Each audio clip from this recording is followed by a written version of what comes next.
Welcome to a new episode of the Corner Office Conversations. Today I'll be speaking with Mr. Sharad Sanghi, who's the CEO of NTT India and a leader in the tech industry who genuinely needs no introduction. He was someone who's been an entrepreneur for a long time, almost 2 decades. And I dare say almost invented the data center industry in India with Netmagic.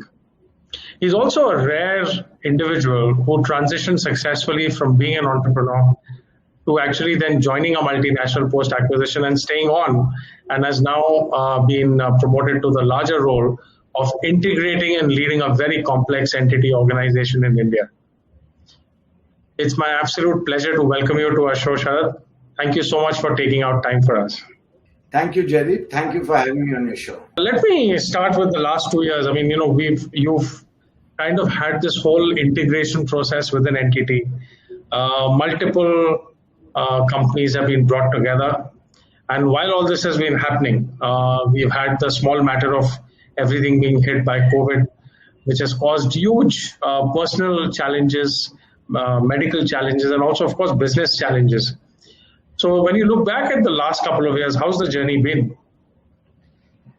Jerry, that's an excellent question. The journey has been very exciting. NTT in India ended up merging 3 key businesses. We first started about 2 years back, as you rightly said, of merging the network business along with the data center business. These were 2 very successful platforms that NTT has worldwide. NTT is one of the top 3 players in the data center segment in the world, and also one of the largest IP backbone providers in the world. So we started with the integration of the platform business, and then we ended up doing more recently in January, we started the integration of our NTT India business, which was the system integration and managed services business. So this journey, and of course, as you rightly said, COVID came up with its own set of challenges. Fortunately, as a data center provider, we were classified as an essential services company, and therefore we were able to keep our operations run seamlessly. But of course, it was a lot of challenges for our staff who had to keep all customer infrastructure up and running. Many of them braved COVID. In the second wave, we have over 180 frontline workers who contracted COVID, and unfortunately, a couple of casualties as well. So it's been challenging to say the least. Loss of life is never easy. But the good news is that from a client perspective, we've not allowed their businesses to suffer. On the contrary, we brought in security and efficiency to most of our clients in these challenging times. The reason for the integration, Jaideep, was we had a complementary set of services. So we had the network business with the NLD, ILD, and SD-WAN offerings, and the ISP offering. We had the data center and cloud business, and we also had the system integration and managed services and managed security services business. So these kind of cover an end-to-end spectrum for our over 3,500 corporate clients.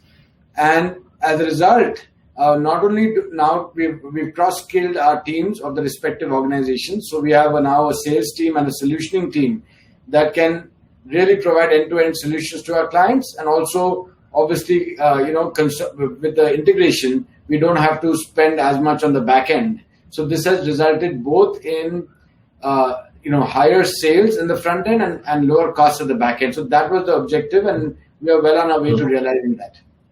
No, and also, our own research that we do in our Edge Insights practice is telling us that just the cloud market this year in India is going to expand to almost, north of $2.5 billion, almost $3 billion here, and which is a mix of obviously public and private and so on.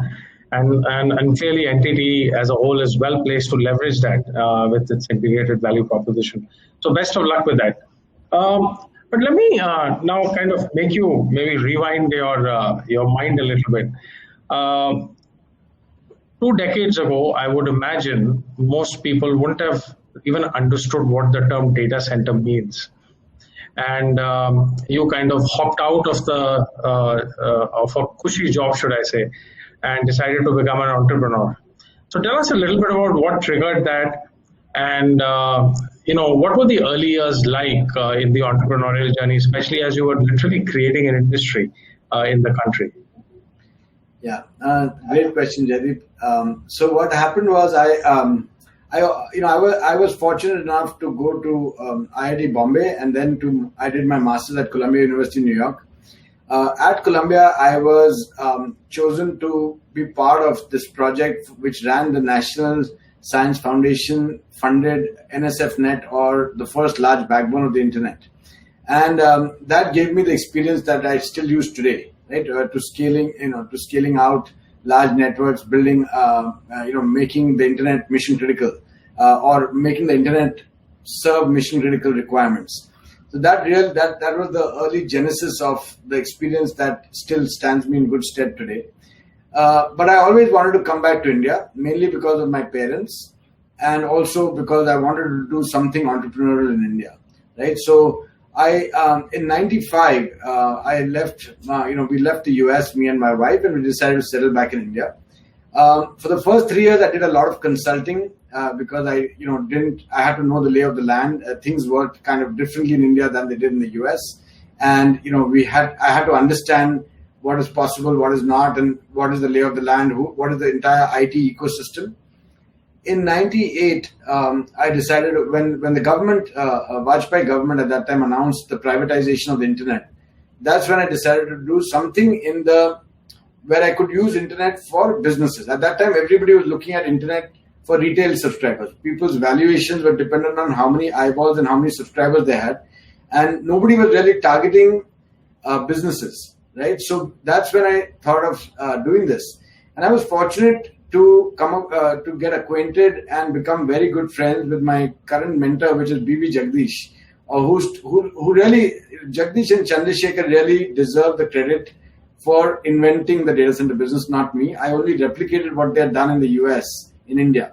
So I may have started it in India, but really they are the ones who, quote unquote, invented this business. So they started what is known as Exodus Communications in the US. And that was the first real mission critical data center company. And so I was looking at doing something that made internet available for mission critical enterprises, and made so that enterprises could leverage the internet. And Jagdish was also looking at, just kind of left Exodus, and he was trying to see what he could do in India. And we ended up interacting and hit it off. And he decided to angel invest in me. And at that time, and by the time this happened, it was, I met him in '99. I went to the US, presented what I wanted to do. He kind of helped me fine tune my plans and decided to invest in us. And then, this was the boom of the .com. .com boom was happening at that time. So people could have a good domain name, right? And get a $1 million valuation, so that there were crazy days. People were investing in all kinds of businesses. And then some things haven't changed, by the way, Sharad. Yeah. So I was fortunate at that time to meet Neeraj Bhargav of eVentures, and they had a partner that had invested in what is now the largest data center company in the world, which is Equinix, right? So they understood. I was the only guy who was speaking the language that they were used to understanding, which is to build carrier-neutral data centers. I learned this from Jagdish. And I genuinely thought that there was an opportunity because, as I said, everybody was looking at leveraging internet for retail, right? Getting end users to come on the internet, but not many people were looking at how do we make internet valuable to mission critical enterprises. And that is where, so I had 3 or 4 ideas, one of which was data centers. And that is where it got kind of fine tuned with Jagdish and Chandra, and then with the eVentures team. And that's how I ended up starting data centers in India. As you rightly said, data center, nobody knew at that time. There were very few. I think the only data center, mission critical data center, 1 or 2 were there, I think, of ICICI Bank and maybe similar bank, 1 or 2 other banks, right, where they had kind of done this before '98. But when you talk to even vendors and partners, it was very difficult to convince them the kind of air conditioning you needed, the kind of the 100% uptime you needed on power and things like that. So it was there was really no expertise available in India at that time. Very, very little expertise. But I think it's interesting. And so tell us a little bit, if I may use that as a segue. You were kind of literally plowing the field as you went along, and sowing the first seeds. the first 2 3 years must have been, one big struggle for you. Any commentary on that? And today there are many entrepreneurs who are also doing similar things and trying to create new things and literally inventing industries or inventing new paradigms. What advice would you give them? Yeah. I was very, I had self-belief in what I was doing. So I'll tell you where the struggle was, right? So I knew that what we were doing would genuinely add value to enterprises. I'd seen the initial success in the US, and I knew that this would work in India as well. And it was only a matter of time. So when we did our, business planning, we knew that we would, be cash flow positive after it's a capital intensive business, but after setting up the data center, we would become cash flow positive within the first 12 to 13 months, right? And so we genuinely believed that this was going to add value to clients because we would share the IT infrastructure costs, and there's no way anybody doing it. A captive data center would always end up spending more than outsourcing to a third party, right? So we kind of fundamentally believe in the business. So that self-belief was very important. But what happened, as you rightly said, the initial one was, of course, convincing clients who were used to touch and feel their servers and their data, right, that they should outsource. So that was one big thing. There was this notion of outsourcing becomes less secure, right? So that was a big hurdle to cross. But more importantly, within a year of our going live, the entire industry collapsed because of the dot-com bust. And for us, it was even tougher because Exodus Communications, Jagdish and Chandra had left, but the new management did some wrong decisions in Exodus Communications, and they ended up filing for bankruptcy as well, right? And that was not because the business was bad. The business was fundamentally a very strong business, but what they did was they ended up, leveraging very a lot, and most of the clients were dot-com clients that went under.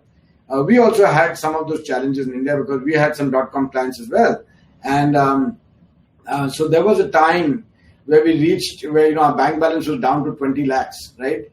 And this is a capital intensive business, so it was tough. But the good thing was that within the first 12 to 13 months we had become cash flow positive.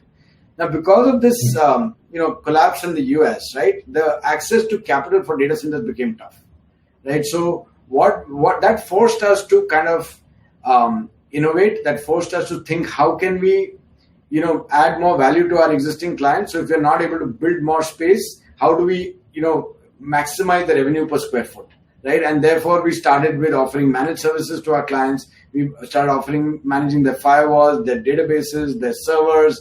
So that's how the entire data center managed services portfolio of products started with us. And we gradually built this. So from 2001 to 2007, we had a single data center in Mumbai, right, which is about a 5,000-6,000 square foot. Today, we have more than 1.5 million. We're doubling that to 3 million in 18 to 24 months. And, we're from being such a small player, we're now India's largest player. So I think that self-belief, fundamentally, if the business fundamentals are strong and you believe in the business, and, I think that's the key advice I would give to budding entrepreneurs. Yeah. Build a strong business, focus on cash, because it doesn't matter which year you're in, cash is so always that is king. one thing that a lot of people ask me, look at every day you read in the paper there are 9 unicorns in the last 6 months and stuff like that. To me, right, profitability is very, very important, right? So I can't imagine, and hats off to all these new age entrepreneurs, the way they, I'm myself a user of services like, Amazon, Flipkart, Swiggy and all. So I know the value that they provide. But the guts that it takes to do billions of dollars, hundreds of millions of dollars of marketing before you turn profits, I just don't have those guts. So for me, bottom line is very important. And we built this business. We've been profitable now for God knows how long. And we continue to grow that way. So, so we not only do we scale the business, but we have to focus on profits. So tell me, there are so many books one reads and so many lists one sees. The 10 Commandments of the Bible were probably the earliest things to follow, as it were, rules to follow. Are there any leadership principles that you follow, which you'd like to maybe share with our viewers, young leaders who may be watching? Yeah, thank you, Jaideep.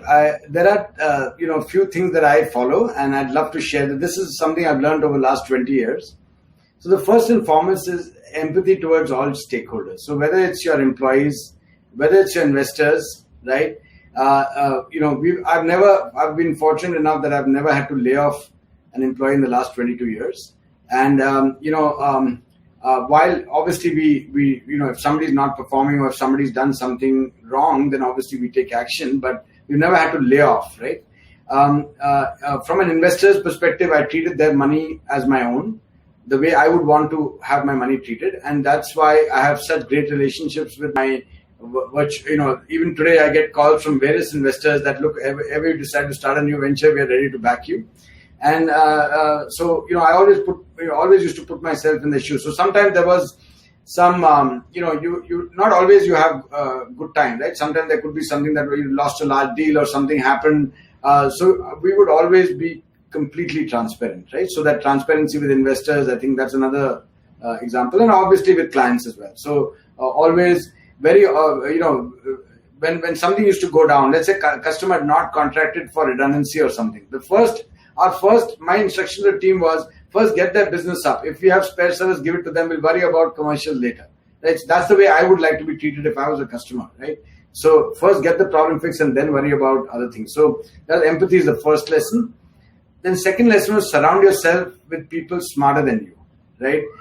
You should always beware of yes men. There are a lot of your direct reportees who will just say yes to everything.